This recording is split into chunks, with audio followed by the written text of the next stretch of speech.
फिर आसपास देख के धीरे से उठा लो। 500 रुपए आपको आगे नहीं बढ़ने देगा।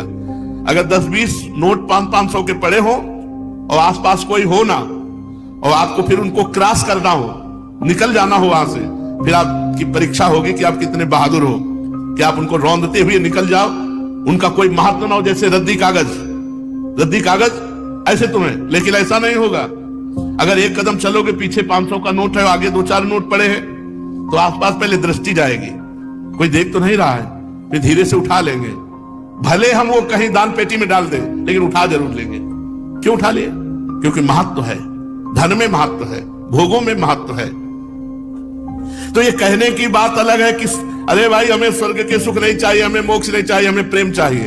हम तो ठुकरा देते हैं स्वर्ग के सुखों को, मोक्ष को ठुकरा देते हैं, और 500 का नोट ठुकरा के आगे नहीं बढ़ सकते हैं। अगर गुलाब जामुन और मिठाई की बात आ जाए तो मुंह में पानी आ जाएगा, और ठुकरा देते हैं मोक्ष, ब्रह्मानंद।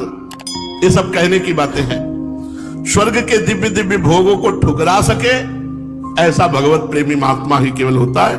नहीं, एक अप्सरा उतर आती है तो बड़े बड़े ऋषि मुनि जो है ना भ्रष्ट हो जाते हैं, अपनी स्थिति से गिर जाते हैं। और मोक्ष सुख तो बहुत बड़ा सुख है, भगवान के प्रेमी जन उसे ठुकरा देते हैं। मोक्ष सुख को अगर कोई ठुकरा पाया तो भगवत प्रेमी महात्मा, जो अभी स्वर्ग के सुख जानते नहीं। अब जैसे पहले ऋषि मुनियों के पास जो है अप्सराएं आया करती थी, बोले अमुक ऋषि के पास, जैसे विश्वामित्र जी के पास बोले मेनका जी आई, उनके पास अमुक आई। अब नहीं आती है, जरूरत है नहीं। वो तो जो समस्त इंद्रियों पर विजय प्राप्त करके मृत्यु लोक के समस्त भोग प्रणाली को रौंद दिया और हेरा नहीं उनकी तरफ, तब दिव्य लोकों की अप्सराएं उनके सामने आती है। यहां दिव्य आने की जरूरत है नहीं। तो स्वर्ग के सुख तो तब उतरे ना जब मर्त्य लोक के सुखों का विजेता हो, जब मर्त्य लोक के सुखों में ही भ्रष्ट हो गया।